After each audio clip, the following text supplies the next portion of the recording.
നമസ്കാരം. Raf talk ഫുട്ബോളിലേക്ക് അവർക്കും സ്വാഗതം. അർജൻറ്റീനയുടെ അടുത്ത ഫ്രണ്ട്ലി മത്സരങ്ങൾക്കുള്ള സ്ക്വാഡ് ഇന്നലെ കോച്ച് ലയണൽ സ്കലോനി പ്രഖ്യാപിച്ചപ്പോൾ അതിൽ ചില ബിഗ് സർപ്രൈസുകളുണ്ട്.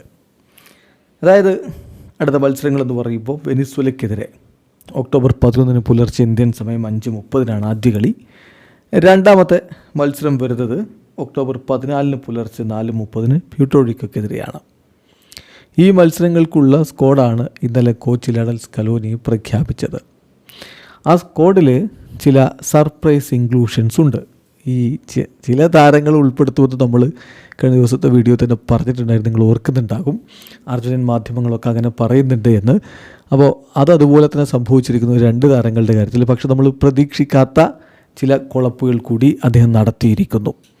അപ്പോൾ ആരൊക്കെയാണ് ആ ബിഗ് സർപ്രൈസുകൾ എന്നുള്ളത് നോക്കുകയാണ്. ആദ്യം ഗോൾ കീപ്പർ സ്ഥാനത്തേക്ക് ഒരു താരത്തെ വിളിച്ചിരിക്കുന്നു. മറ്റാരുമല്ല, ഫെക്കുണ്ടോ കാംബസസിനെ വിളിച്ചിരിക്കുന്നു. ഫെക്കുണ്ടോ കാംബസസ് അദ്ദേഹം റേസിങ്ങിൻ്റെ കളിക്കാരനാണ്. 28 വയസ്സുള്ള ഗോൾ കീപ്പറാണ്. ഓൾറെഡി ടീമിൽ എമി മാർട്ടിനസും ജെറോണിമോ റുള്ളിയും വാൾട്ടർ ബെനീറ്റസും ഉണ്ട്. അവർ കൂടാതെയാണ് ഒരു 4th ഗോൾ കീപ്പർ എന്ന രൂപത്തിലേക്ക് ഇപ്പോൾ ഫെക്കുണ്ടോ കാംബസസിനെ വിളിച്ചിരിക്കുന്നത്. സോ താരത്തിനൊരു ബിഗ് ഓപ്പർച്യൂണിറ്റിയാണ്. കളിക്കാൻ അവസരം കിട്ടുമോ എന്നുള്ളത് കണ്ടറിയണം. അതിൻ്റെ സാധ്യത കുറവാണ്. എന്നാൽ പോലും ദേശീയ ടീമിൻ്റെ ക്യാമ്പിൽ അദ്ദേഹത്തിന് മറ്റ് താരങ്ങളോടൊപ്പം ചിലവഴിക്കാനുള്ള സമയം കിട്ടുന്നു എന്നും മാത്രമല്ല, കോച്ച് ലയണൽ സ്കലോനിക്കും താരത്തെ കൂടുതൽ അടുത്തറിയാനുള്ള ഒരു അവസരമായിട്ടിത് മാറും. ദെൻ മറ്റൊരു സർപ്രൈസ് എന്ന് പറയുന്നത്, അദ്ദേഹം ലൗറ്ററോ റിവേറയെ സ്ക്വാഡിലേക്ക് എടുത്തിരിക്കുന്നു. ലൗറ്ററോ റിവേറോ സെൻറ്റർ ബാക്കാണ്, ലെഫ്റ്റ് ഫുട്ടഡ് സെൻറ്റർ ബാക്കാണ്.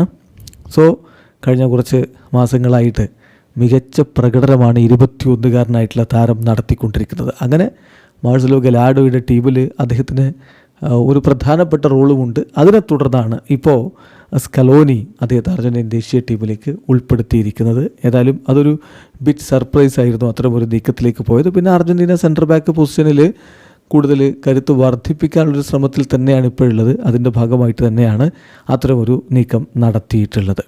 കൂടാതെ മാർക്കോസ് സെൻസിയെ ടീമിലേക്ക് തിരികെ വിളിച്ചിട്ടുണ്ട്. ബേൺമൗത്തിൻ്റെ താരം മാർക്കോസ് സെൻസി. അദ്ദേഹം ഇപ്പം പരിക്കിൻ്റെ പിടിയിലായിരുന്നു കുറച്ച് കാലമായിട്ട്. അവിടെ നിന്ന് തിരികെ എത്തിയിട്ടേ ഉള്ളൂ. ഏറ്റവും ഒടുവിൽ അദ്ദേഹം അർജന്റീനയ്ക്ക് വേണ്ടി കളിക്കാൻ ഇറങ്ങിയത് 2022 ജൂണിൽ ഒരു ഫ്രണ്ട്ലി മത്സരത്തിലാണ്. എസ്റ്റോണിയക്കെതിരെ 5-0 അർജന്റീന വിജയിച്ച മത്സരത്തിലാണ് അദ്ദേഹം ആകെ അർജന്റീനയ്ക്ക് വേണ്ടി ബൂട്ട് കെട്ടി ഇറങ്ങിയിട്ടുള്ളൂ. ഇപ്പോഴിതാ താരത്തെ സ്ക്വാഡിലേക്ക് വിളിക്കുമ്പോൾ വലിയ പ്രതീക്ഷകളുണ്ട്. മറ്റൊരു സർപ്രൈസ് ഇൻക്ലൂഷൻ, ഒരു സംശയം വേണ്ട, അനിബാൾ മൊറേനോയാണ്. പാൽമിറാസിൽ, ബ്രസീലിയൻ ക്ലബ്ബ് പാൽമിറാസിൽ മികച്ച പ്രകടനമാണ് അദ്ദേഹം ഇപ്പോൾ നടത്തിക്കൊണ്ടിരിക്കുന്നത്. മധ്യനിരയിൽ അദ്ദേഹം ടീമിന് കരുത്താകും എന്ന് തന്നെയാണ് നമ്മൾ പ്രതീക്ഷിക്കുന്നത്. 26 വയസ്സുള്ള താരമാണ്.